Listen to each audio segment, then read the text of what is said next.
Bonsoir et bienvenue dans le Journal de l'Afrique. Voici les titres de cette édition.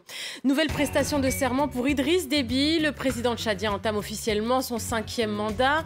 Cérémonie dans un Tchad sous haute tension après la mort dimanche d'un manifestant lors d'une marche de l'opposition. La famille d'Adama Traoré est au Mali. Après l'inhumation, ses proches demandent au président malien d'intervenir dans le dossier. Le jeune homme est mort en juillet lors de son interpellation en région parisienne dans des circonstances qui restent encore à éclaircir.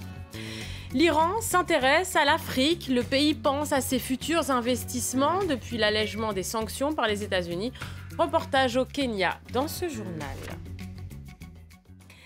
Je suis le président de tous les Tchadiens. Idriss Déby s'est voulu rassembleur lors de sa cérémonie d'investiture à N'Djamena.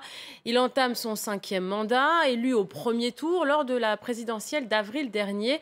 Une investiture dans un climat tendu. L'opposition ne cesse de contester le scrutin. Les précisions de Nicolas Germain. Idriss Déby a l'habitude des prestations de serment. Il a pris le pouvoir en 1990 et débute son 5e mandat. Président de la République élu, selon les lois du pays, jurons solennellement devant le peuple tchadien et sur l'honneur de préserver, respecter, faire respecter et défendre la Constitution et les lois. 14 chefs d'État africains se sont rendus à N'Djamena, notamment ses alliés dans la lutte contre les groupes djihadistes dans le Sahel et au Nigeria. Le ministre français de la Défense, Jean-Yves Le Drian, s'était aussi déplacé.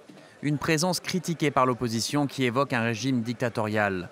Pour Paris, Idriss Déby est son meilleur allié militaire dans la région depuis ses interventions au Mali et en Centrafrique. Et N'Djamena est le quartier général de l'opération française Barkhane au Sahel. Le 10 avril, Idriss Déby a officiellement remporté l'élection dès le premier tour avec près de 60% des voix. L'opposition avait dénoncé des fraudes massives. Le contexte reste tendu. Dimanche, un manifestant a été tué par balle lors d'une marche contre le pouvoir. Répression sanglante de manifestations anti-gouvernement en Éthiopie ce week-end. Les forces de sécurité ont tiré sur les manifestants dans les régions Oromo et Amara. Plusieurs dizaines de morts selon les ONG, mais le gouvernement éthiopien n'avance pour l'instant aucun bilan. Les Oromo protestent contre un projet d'appropriation de terres pour étendre la capitale Addis-Abeba. Cette contestation a gagné les Amara. Précision de notre correspondant Karim Lebourg. On commence seulement à découvrir l'ampleur des manifestations de ce week-end en Éthiopie avec un bilan très lourd, au moins une 50aine de tués. Ce sont d'abord les Oromo qui ont manifesté samedi à l'appel d'une journée de protestation contre le gouvernement. La réponse a été brutale et les policiers ont ouvert le feu, au moins une 20aine de morts dans la région Oromo.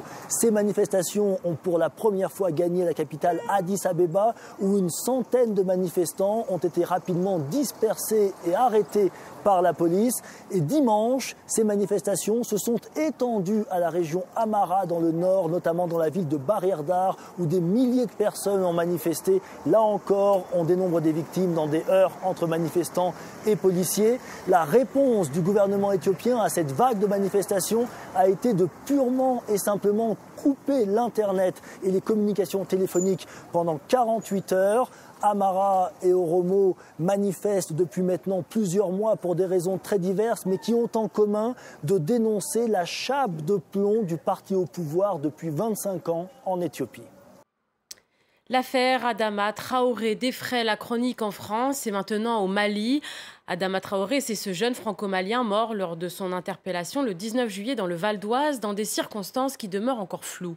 Il a été enterré dimanche à Bamako et sa famille réclame justice et demande au président malien Ibrahim Boubacar Keïta d'intervenir. Le récit de Bassem Chebi avec Kaourou Magassa. Au lendemain de l'inhumation du jeune Adama, l'émotion est encore palpable.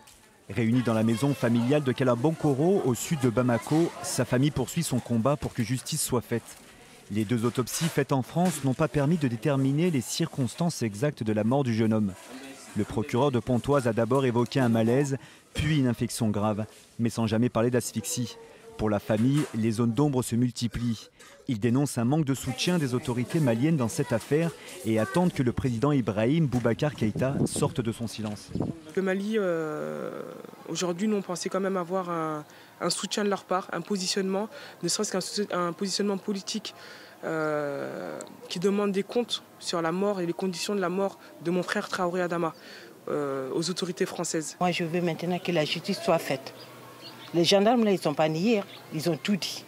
C'est le procureur qui est en train de mentir. Donc, qui se met à ma place. Si c'était un de ses fils qui est tué là, comment il allait réagir? Dimanche, une prière dans la mosquée du village a précédé l'inhumation. Une cinquantaine de personnes ont accompagné le jeune homme dans son dernier voyage. Aucun officiel n'était présent malgré les attentes des Traoré. L'avocat de la famille vient de déposer 2 plaintes, l'une pour violence volontaire ayant entraîné la mort sans intention de la donner, la seconde pour modification de scène de crime. Malgré la douleur, la famille d'Adama Traoré ne perd pas espoir de connaître un jour la vérité. En bref, dans le reste de l'actualité du continent, un casque bleu tchadien a été tué lors de l'explosion d'une mine dans la région de Kidal dimanche. 4 personnes ont été blessées. La MINUSMA condamne ces attaques et affirme que cela n'entamera en rien sa détermination à soutenir le processus de paix. En un an, une trentaine de casques bleus ont perdu la vie au Mali. En Angola, 10 soldats ont été tués, 9 autres blessés lors de combats avec les rebelles du Front de libération de l'enclave de Cabinda, une enclave qui se trouve près de la frontière congolaise. Cette région fournit plus de la moitié du pétrole de tout l'Angola. Les rebelles qui réclament leur indépendance ont intensifié les combats depuis la mort de leur leader Nzita Tiago en juin dernier. Et sans surprise, Evaristo Carvalho devient le nouveau président de Sao Tomé et Principe. Il remporte 82% des suffrages. Il était le seul candidat pour le second tour ce dimanche. Le président sortant, Manuel Pinto da Costa, s'étant retiré de la course, dénonçant des fraudes.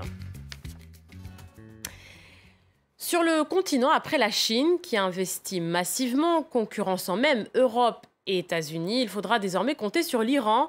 Avec son PIB de plus de 400 milliards de dollars, le pays pourrait devenir un acteur majeur en Afrique. Voyez ce reportage au Kenya de nos correspondants Duncan Woodside et Sarah Sako. La vente aux enchères hebdomadaire de thé à Mombasa. L'exportation de ce produit représente plus d'1 milliard de dollars par an. L'essentiel du thé kényan se retrouve au Pakistan et en Égypte. Mais un nouvel acteur a fait son entrée, l'Iran. Kamau exporte exclusivement vers ce pays du Moyen-Orient. Il espère y expédier 10 millions de dollars de marchandises cette année. Mon activité a beaucoup augmenté depuis que je me suis lancé. Chaque jour, on a de nouveaux clients. C'est la levée partielle des sanctions américaines contre l'Iran qui a donné à Kamau cette opportunité. Il connaît bien le marché iranien. Ils aiment quand le goût est fort. Plus le goût est fort, plus il y a d'arômes dans le thé et mieux c'est. Les sanctions empêchaient Téhéran de faire commerce avec les pays sous influence américaine. Les transactions et les produits peuvent désormais passer directement par l'Iran. Les sanctions posaient problème, mais à présent, nos banques peuvent travailler avec d'autres banques et les transferts d'argent sont plus sûrs et moins chers. Cette résidence de 5 appartements, tous équipés de 5 chambres à coucher, vient d'être érigée à Nairobi, la capitale. Elle a été construite par une société iranienne, persuadée que les affaires peuvent être bonnes au Kenya. Une fois que vous avez l'autorisation et obtenu le certificat de construction, ils sont plutôt arrangeants. Et ils aiment que les choses aillent vite. L'Iran voit des opportunités dans l'ingénierie et la pétrochimie au Kenya. Mais ici, la Chine reste l'acteur principal. Le pays a cumulé plus de 30% des importations kenyanes l'an dernier. Et on termine ce journal avec un petit tour à Rio, où la première médaille olympique africaine a été remportée par le nageur sud-africain Cameron van der Boer. Il a obtenu la médaille d'argent aux 100 mètres brasse. Et c'est la fin de ce journal de l'Afrique. Tout de suite, Paris Direct continue avec Damien Coquet. Et je vous retrouve dans 45 minutes pour un nouveau journal.